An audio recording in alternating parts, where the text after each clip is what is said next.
Welcome to Fandom Nights, where we break down pop culture one fandom at a time. Today we're talking about Avatar Book 1, Chapter 2. Chapter 2, yep. Well, Chapter 1.5, or what? It's technically Chapter 2, right? Yeah, I mean, it's one of the few times where they do, like, two-part kind of episodes. Well, it's not a two-part, It did say to be continued, but it's technically episode 2. Yeah, because this one's labeled The Avatar Returns. Yeah, The Avatar Returns. It was released on February 21st of 2005. It was the same date that episode 1 was released.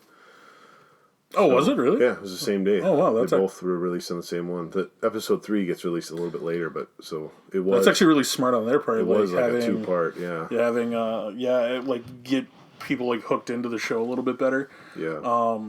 So, February 21st, 2005, and it got a 8.3 rating on IMDb. 8.3? Yeah.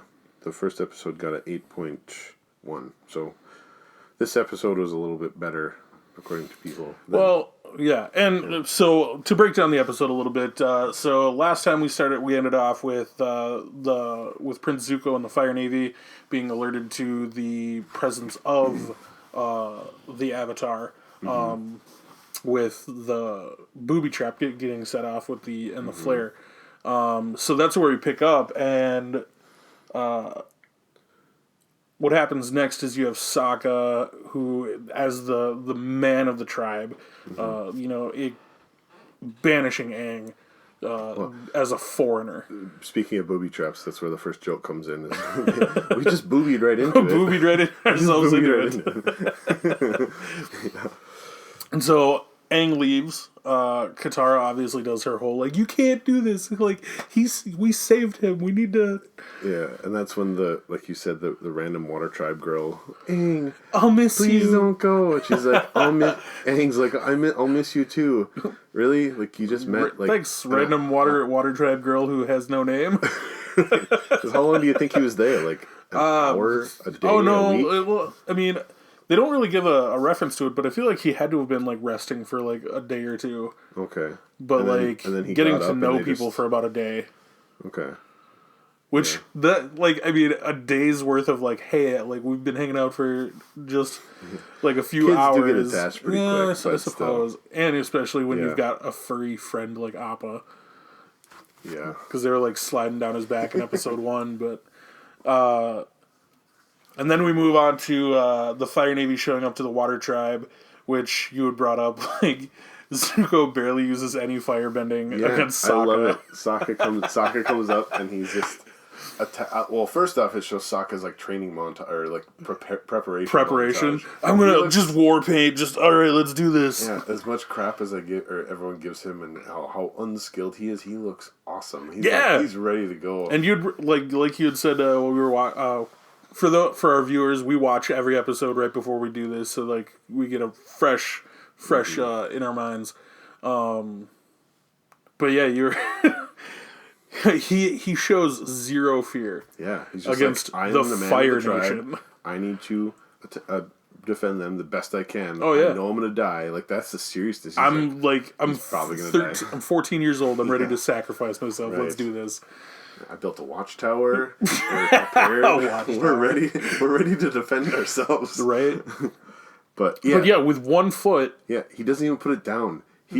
Sokka runs at him and he kicks the thing out of the way, and then he kicks him in the face. Yeah, and then just right into a giant snowbank. You'd think he would just be like, whoa, fire, and you're gone. But he just, I don't know, just really cool. Yeah, and then. Zuko, because Zuko's like, all right, where are you hiding the Avatar? He's about this old and brings out Gran. Yeah. He's like, really? You just grabbed the oldest person in the Water Tribe? Gran's like, I was only 50 years old, but thanks for that. She's definitely not 50. She's old because, like we said last time, the people live a lot longer. It's ridiculous. So, yeah, unless you die in a war, I feel like you're just. She's got to be like 120. Yeah. At least. I wonder if they talk about, like, sickness or, like, people dying earlier in this. It'll be something to look for. Because, like, I wonder if you're almost guaranteed to live past 100 unless you're dying. I don't know. Get killed by somebody. Cleaner air, maybe? Yeah. Better resources? I don't know. Weird. But... So then we cut to Aang, who sees the fire, or Aang actually saw the Fire Navy headed towards the village before. Yeah. So he shows up randomly. That was something that was weird. Aang's like, okay, I'm gonna go.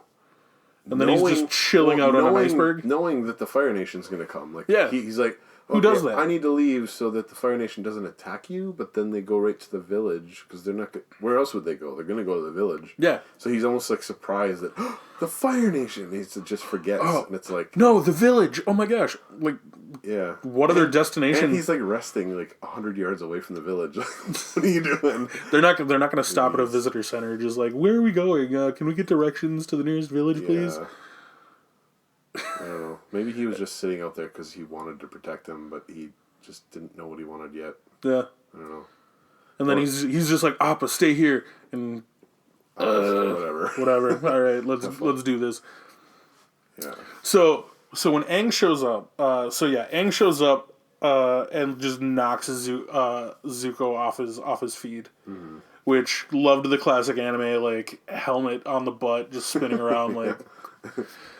But I want to know, the only way he got an otter penguin in the first episode was with Katara's help and a fish. How did he get the penguin? Because he slides in on a penguin with his staff out and just knocks Zuko off his feet. He must have gone fishing, then fed a fish to the... Unless it's the same otter penguin, and he's just like, all right, this is my buddy, he's got fish. Yeah.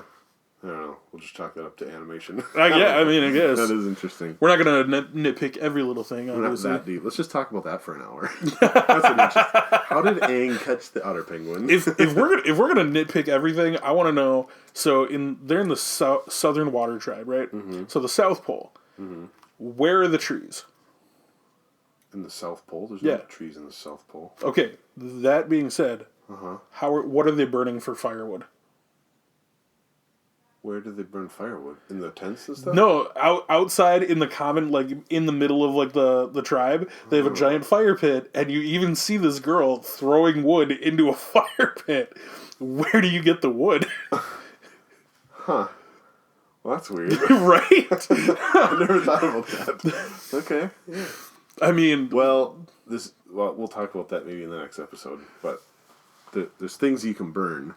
I mean, you can burn like bones and stuff, but it's just wood in that. Yeah, they must have like a trade system or something. I don't know, man. But if they're trading at that level, firewood has got to be expensive, or maybe it's so cheap that they can just ship it down. I don't know. Considering everything that they have is made out of like natural resources around them. Well, even the tents had like sticks that they were using to. Well, I mean, you can do that out of like bones and stuff. Yeah, right? But they were sticks in the show, so there's got to be trees somewhere. That's what I'm saying. Like, where? Maybe there's like a springtime. Maybe this is way in the future, and global warming is real, and so that this is like the dead of winter, and in the summer, all they do is just hack trees down, trying to catch up. So summertime, they're just bringing down a ton of trees to the Southern Water Tribe.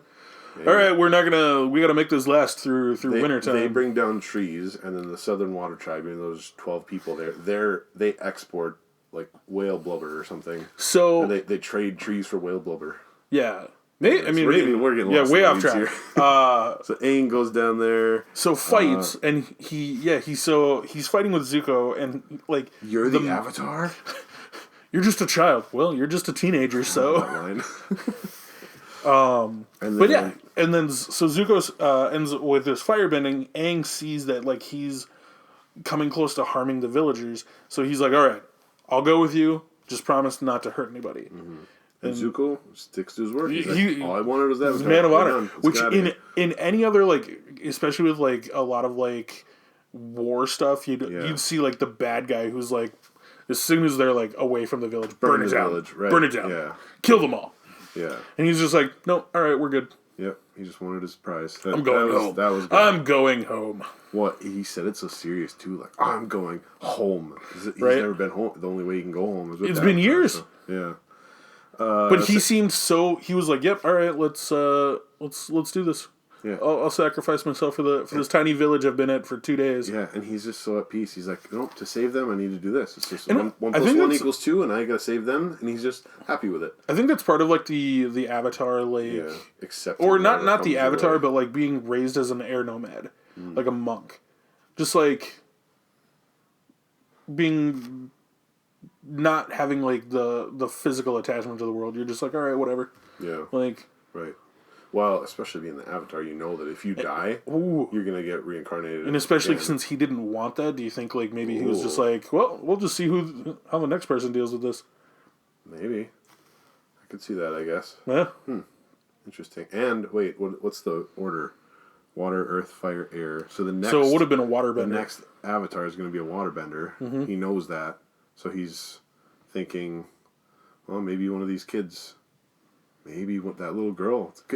So as soon as the Avatar dies, does the next person who gets born, are they kind of Avatar? Or is it someone who's alive can turn into the Avatar? That's what Dustin and I were talking about. How once the Avatar dies, the next Avatar is born within like that next week. Oh, okay. So it can't be someone who's already alive. No. Okay.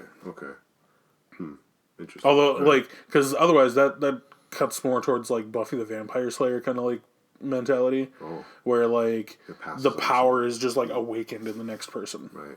Yeah. So then the Water Tribe wants to rescue Aang, and I love how everyone, in their own way, just wants to rescue him, but they're not communicating enough. Like Katara's like, we gotta go. We gotta do this. We gotta do this. And then are you coming with? Yeah. Sokka's like, come on, I have it all ready.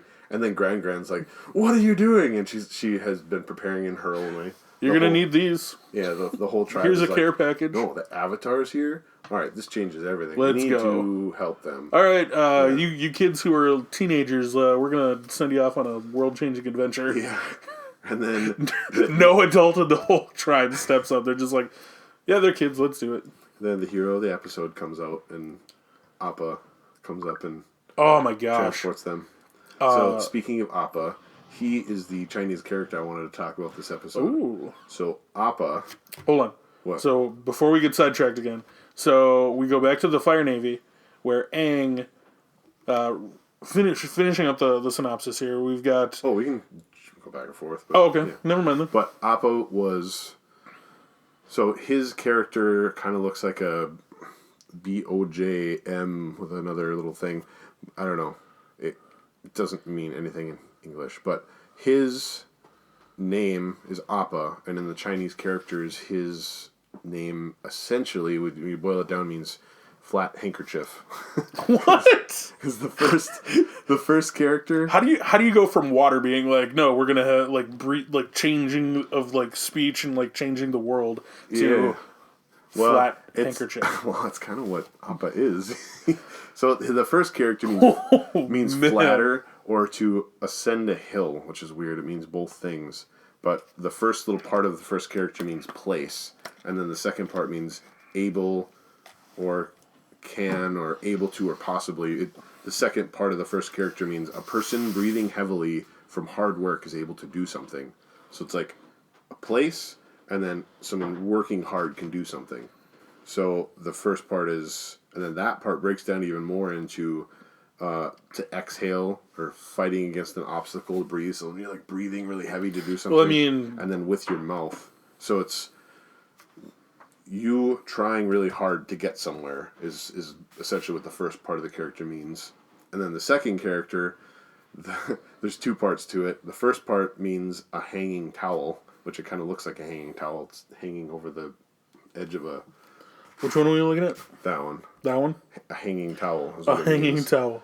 Is literally what the translation is? Yeah. What? Well, the two characters that originally are handkerchief or veil or wrap, but when you break those characters down, it's okay. a hanging towel, and then the second one is white or pure bright, like the rising sun, and it's the sun with a arrow pointing upwards. So it's pureness, basically. So Appa's name literally in Chinese means a pure hanging towel that can go places. So, which is kind of what he is. He's a good, pure. I don't know if I would ever label Appa as a towel. Well, that's kind of what he is. He's just a big floppy towel. Yeah, I mean he's like right now, like I would guess sure, because like he doesn't do much. He just like lounges about, but like he gets way better. Like he gets so much more like cool. Yeah, but he's pure and so much depth. And he goes places.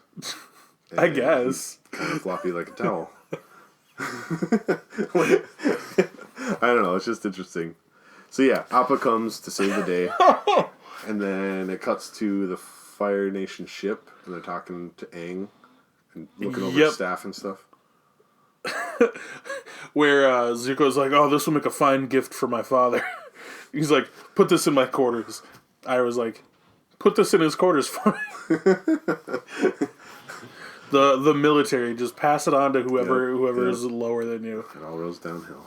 You know, the funny thing I kind of realized with this episode, because you finally get like a sense of like how the Fire Nation works. A lot of the soldiers, I don't know if you noticed, like if they weren't benders, they had weapons. Oh. The bender, So they're not the firebender soldier. No, because like you had so. When the two that are transporting Aang, you can tell are definitely benders. Okay. Because they have no weapons with them. And I'm assuming that what happens is they are trained better in firebending than with weaponry. Okay. But then when he turns... So he escapes, which, by the way, when he jumps over this soldier and cuts his ropes on the guy's helmet, how strong is that helmet? Or how weak are those ropes? Or just, well, maybe not how strong, but how sharp is that helmet? Like, I suppose. Yeah. Those ropes look thick. To like one motion, just, alright, whoop, done. Yeah. Like... It's got to be just sharp. That's got to be the reason. Oh, I mean, I would have to assume. Because strength wouldn't matter, because even if it was the strongest helmet in the world, his head would have gone back. Oh, yeah, but he barely goes like... Yeah. It was a cool scene, though. Oh, yeah, absolutely. So, yeah, after he gets out of his ropes and starts swinging or going through the different like hallways of the ship, you see him encounter two other soldiers. But they have swords. And they don't bend. And they have they have nothing covering their faces either. Really? Yeah. They don't have helmets on? They have helmets, but their faces are open. Oh. So just the tops of their heads are covered. Interesting. But they have swords in their hands, so I'm assuming that they're non-benders. I wonder if there's a difference. We'll have to keep an eye on that. That's interesting. Because then Aang ends up... I love when he opens the door and Iroh's just sleeping, and he's like, "Oh, sorry." Just like, no, we're gonna squeeze by without waking this guy up. I know. In the middle of him trying to escape, he's just sorry. It's just funny. Where he accidentally steps into Zuko's room, right?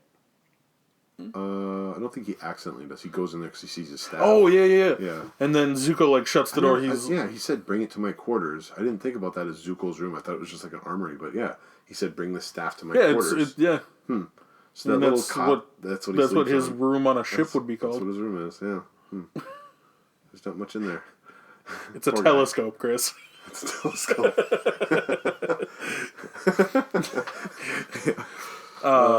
So they're doing all that, and then that ridiculous fight scene inside the room. Yeah, well, that happens a little bit after he escapes, he does all the stuff, and then it cuts back to Appa and Katara and Sokka, and they're just going in the water, and he's like, come on, fly, we gotta go rescue Aang.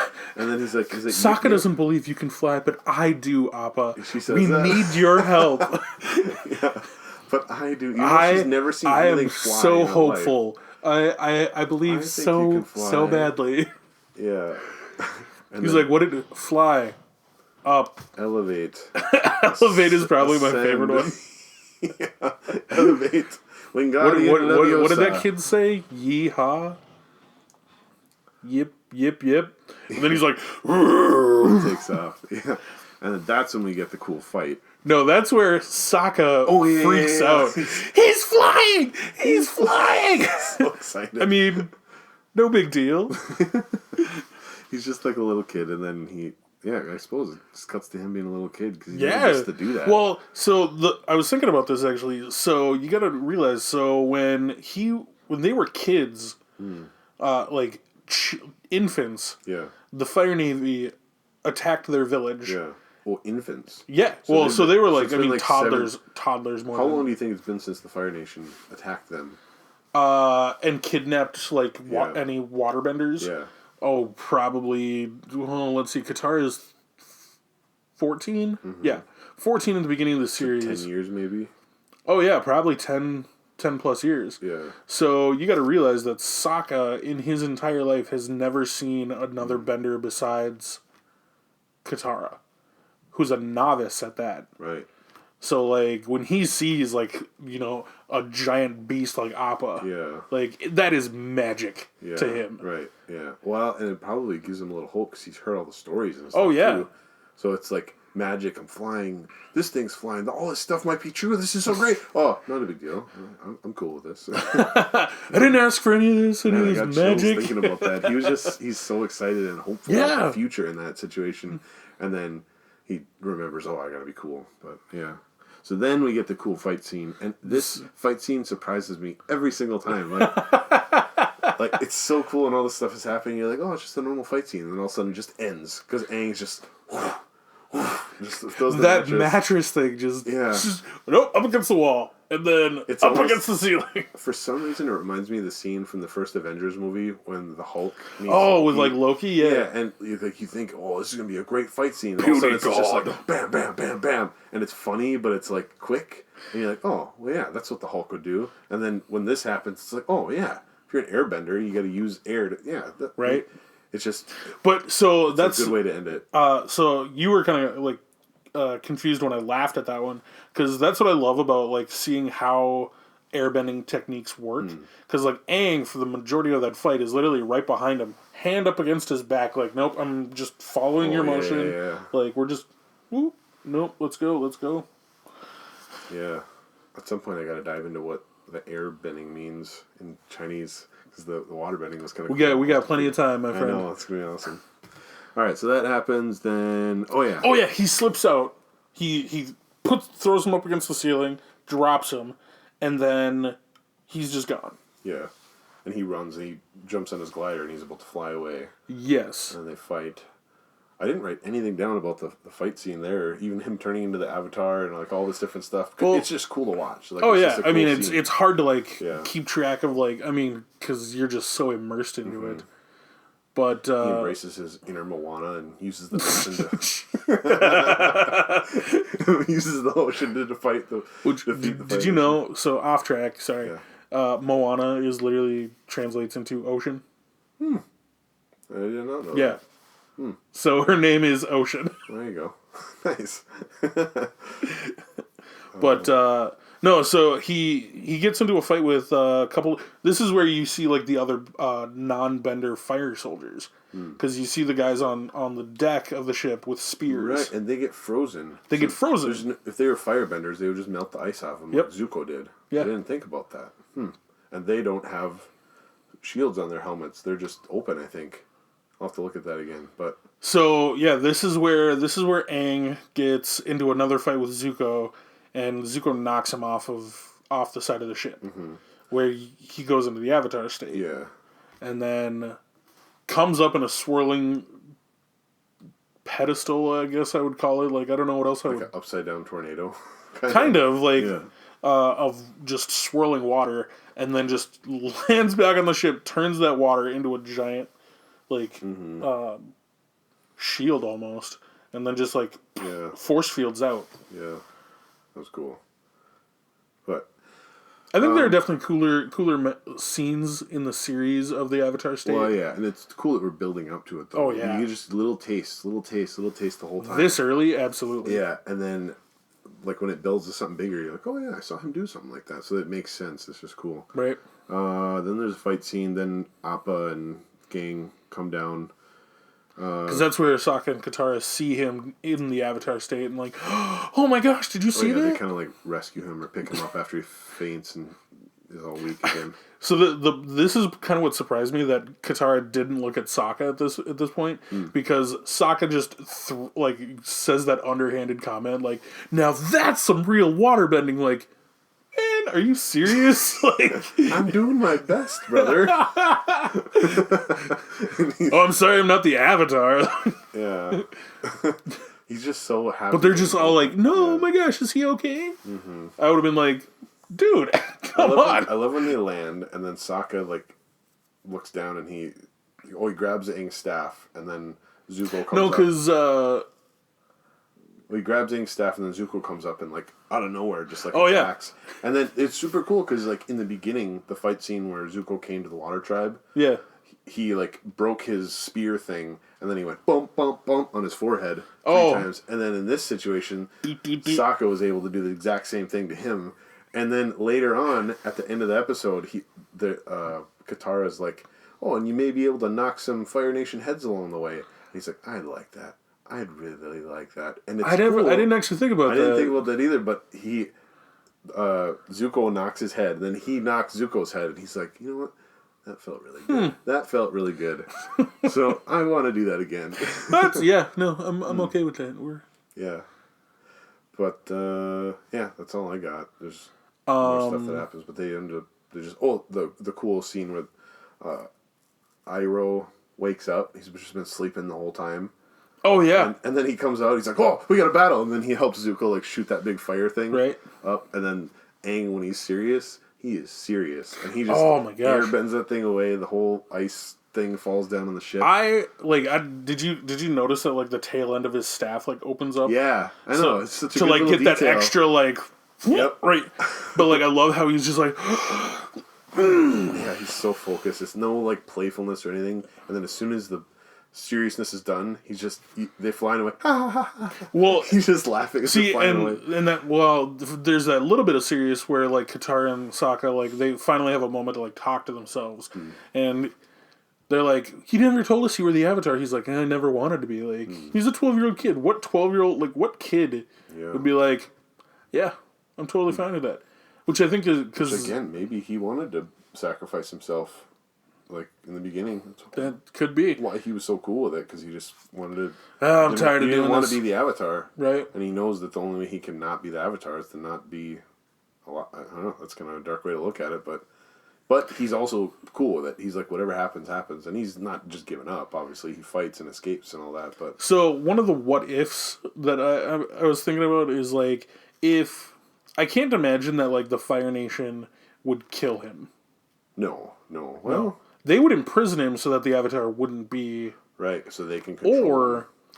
Once, do you think that maybe that, like, because he's so young, when the Fire Lord sees that he's only a 12-year-old kid, that, like, maybe they would try to go for, like, some Fire Nation brainwashing, like, maybe. Turn him into a weapon?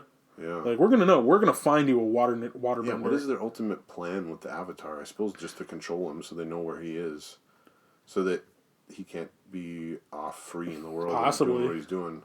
So if you could keep the Avatar in some little box, essentially frozen in the ice like he was, that's the best case scenario for them. You know? Because they're going to be able to conquer everything and take over. And all right. Any cast or news, or you want to go over any wise sayings or features or anything? Like I had said before to you, but to those watching... So the funny thing that I love about, like, cast members, so, because I don't think we see her again for the series. Who? The Gran. Oh, okay. I know you obviously, like, we're both too young for this. You're so old.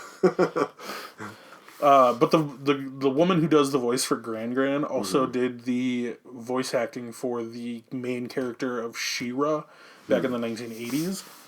What was She-Ra? I know I've heard of it. But She-Ra is the cousin of Prince Adam in He-Man and the Masters of the Universe. Oh, okay. I kind of figured that they were linked somehow, but yeah. I mean, Netflix has a newer version of She-Ra, more kid-friendly. But Gran was the main voice actor in it? She was She-Ra back in the 80s. No small parts, I guess. No, like most of her stuff is like a lot of like voice acting for like Fallout, Transylvania, Hotel Transylvania. Sorry. But yeah, a lot of voice acting. A lot of smaller roles, kind of in. Yeah. I mean, obviously, except for She-Ra, but like at this day and age, and like, imagine like she totally sounded like the tree from Pocahontas to me. the dream giver. Yeah, that's the only elderly Native American lady that I know of, I guess, in my childhood. Right. But she did a little bit on Cheers for like an actual like in person. Okay. But yeah, other than that, a lot of voice acting. Yeah. Which, from looking at like a lot of the cast members for the entire series, a lot of them have done mainly voice acting. You'll get like special guest stars, which I'll talk about in the next episode. Yeah. But yeah. As far as creatures, should we talk about Appa, or did you have someone else? See, What is Appa even? He's a flying bison. He's a bison and he flies, but he has 6 legs. Is he a mix of something? He's almost like a beaver, bison, seagull. Possibly. I don't know. I mean, I definitely wouldn't say seagull. I'm just thinking because he flies over the ocean. I don't know. Yeah, it's tough because he's not really a mix. He's his own thing, really. And I wouldn't label Appa himself as a creature either. Like, he's his own character. Yeah, that's true. And the tough part about Appa is like he belongs to like the original Airbenders. Because like that's where airbending came from. Was the flying bisons. Oh, they like learned how to bend because air nomads learned how to bend. That makes sense. Airbend. Why he would have the not tattoos, but the fur arrow thing. That's probably why they tattooed themselves. Yeah. So I didn't know that. Interesting. So they learned airbending from the flying bison. From the flying bison. Yep. Interesting. Or the sky bison, I think. So every time he's flying, he's essentially airbending. Yeah. Huh. But you don't see like wind whipping around their heads and stuff. Because he does it so flawlessly. And it's a natural thing for them. Yeah. And like I think because the thing about the creatures that are the original benders for each different bending type. Oh, is there creatures for every one? Yeah. Because like earthbending has the badger moles. Well, not necessarily a creature for everyone. Okay. But ones that do it. Because waterbenders get their stuff from the moon spirit. Oh, okay. Because like the coming and going of the changing tide. Right. Like is what like helped them learn. So there's something in nature that they're replicating in a way, sort of. That's also debatable because I mean, firebenders the original firebenders learned how to do their bending from dragons. Oh, okay. Well, that's nature, I guess. I mean, it's a natural, magical creature, yeah. Yeah. But referencing Legend of Korra, I'm wondering if the sky bisons. So, in the third season of Korra, there's a character who learns how to fly by giving up all earthly attachments. Like, because he's an airbender. So he learns how to fly through airbending by giving up all mortal tethers. So do you think that like sky bison are able to do that because they're just giving up? They're just natural creatures. They're just programmed or designed or evolved to just not have attachments to the earth, really. Maybe. It's kind of like, this is a little off track, but kind of like how everyone's like, oh, live in the moment, be one with the moment. And like dogs just do that naturally. Oh yeah. Dogs, they what was the saying? Like they don't have empathy, but they care. I don't know. I don't remember what they the have saying compassion. Was. Yeah, but they don't have.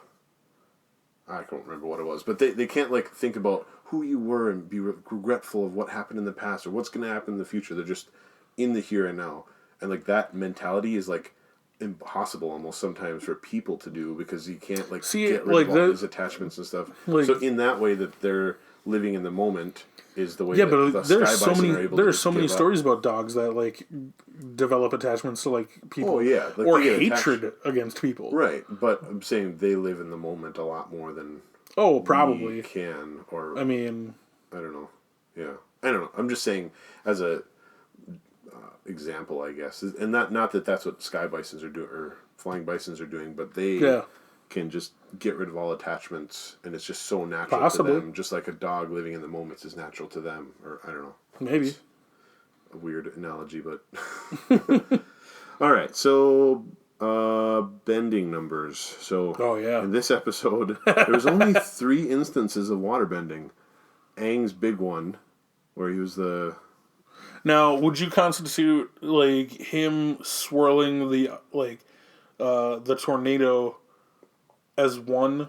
Yeah, because when he went into the water and he shot up as the tornado, and it went down. All of that is one instance I'm saying of bending. Yeah, but like him swirling it around himself, like when he's on the ship, would be a separate instant, wouldn't it? He starts it in the water. He flies the tornado down, and that same water is still moving, when he swirls it around and hits everybody.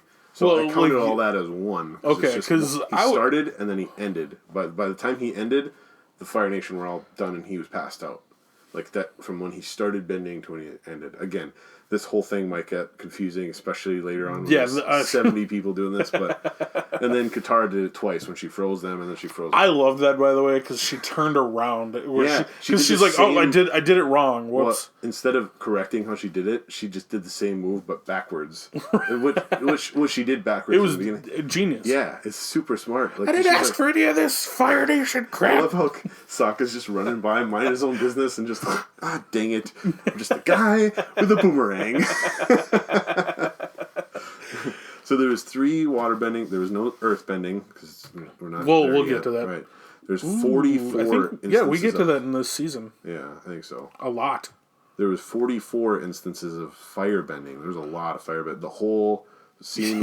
You actually counted all that? Holy crap! Look at my tally sheet. It's just oh my gosh! And I did it a couple times, so I got the number as right as I can get it. But so 44 of fire bending, because Zuko and everyone, they're just over and over and over again. So there's a lot. And it even cuts back to that scene where they're showing the ship from the outside, and every time there's a fire light, I counted each one of those. So I was trying to be as accurate as I could. And then when Zuko and Iroh launched those volleys, I counted as 2. Okay, I was going to ask about that. They're both doing it. Yeah, nice. Yeah, I know. Even though it combined into one, right, they both kind of did it. It's I don't know. And then there was 22 airbending times that Aang was doing it. I'm telling you, man, the fact that he was behind and he's just nope, we're... And there is kind of a gray area, especially with the airbending, because it's so you can't see it sometimes. Right. Like him being behind him might have been some airbending in that, but there's not actually, because so Legend of Korra delves into that. Part of airbending training is they have this huge obstacle course where an outside person will bend air through these revolving panels. And part of your training is you have to make it through from one side to the other without touching a single panel. So you're literally just learning how to do it. Yeah, dodging. That's really cool. Right? So the way even they move their body without their bending is training them to bend. Because the way they explain it is to so they have somebody bend the air through, and then they what they show in Korra is one of the main guy, Tenzin, blows a leaf into the obstacle course. He's like, you want to be like the leaf, just changing and flowing to the outside. That's super cool. Yeah. All right. He went into the Avatar state once, which was worth it. Yeah. The running jokes. I think the only running joke was him talking about his boomerang. Or the running joke, I think, for this episode would also be the head thing. Does that happen a lot? Not in the series, but it happens 2-3 times in this episode. Talked about the cool boomerang scene where through the boomerang, and then Zuko was kind of mad at him just throwing it at him. I can't believe you tried to hit me with that. And then later on, it's coming the whole time, and then he gets hit in the head, and it's just so satisfying. He's so mad. God, it's so good. Yeah, I think that's all we got. So let's rate the episode. Dustin's not here, so we'll just X that one. Sherman, what would you rate this episode out of 10? Out of 10?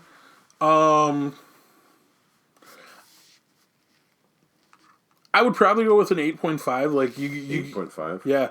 Okay. You get a little bit more of the connection between the characters and their development as a group. Yeah. I mean, the comedy was a little bit more intense this time. I think the comedy was more intense, and I think the bending was more intense. Right. And it just it fully introduced us to the entire series. Yeah. The first episode was good. It kind of just established the characters and the tone, like, hey, you want to go penguin sledding with me or whatever. So but speaking this of one that, was like, okay, we're kind of getting a little more serious. This is what Zuko's motivations were. This is what Aang is like. The characters a lot more, and then it starts them on their journey because at the end of it, they've left the tribe and they're starting their journey. So I like that. So with the whole penguin sledding thing, I loved that they went back to that like playful attitude with this one because they're like, oh, we can go to the Northern Water Tribe and find a waterbending teacher. And then Aang's like, but first we've got to make some pit stops. We got to ride the hopping llamas, the hog monkeys. They don't like you riding those, but that's what makes it fun. And I'm like, he's still just a 12-year-old kid. Right. Like, it's the same thing with the whole, well, you go penguin sledding with me. Yeah, he just wants to do all the fun stuff. Right? Yeah, we'll do serious stuff, but we gotta have fun along the way. Oh, yeah. Like, you can't live life. I can't just imagine being that many serious. pit stops, though. Worst road trip partner ever. Maybe. Yeah. You said 8.5. I like this pretty good. It wasn't perfect, but the escape scene. After talking about it and I love the fact that like it shows the power of airbending against everybody. I was gonna say 8.0, but I think I'm gonna go a little higher, like 8.3. I'm kind of copying IMDb, but I'm just also I think it's that good. It's not perfect, but it's pretty close to a perfect episode. It has everything in it that you'd want.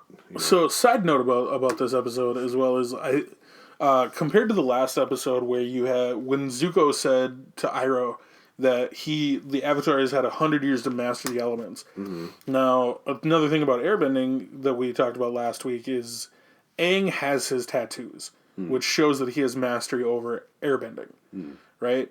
So he at least has mastered his main element. Right. But Zuko, even though he's technically older, like age-wise, he's not mastered firebending. He has not mastered firebending. What do you get when you master firebending?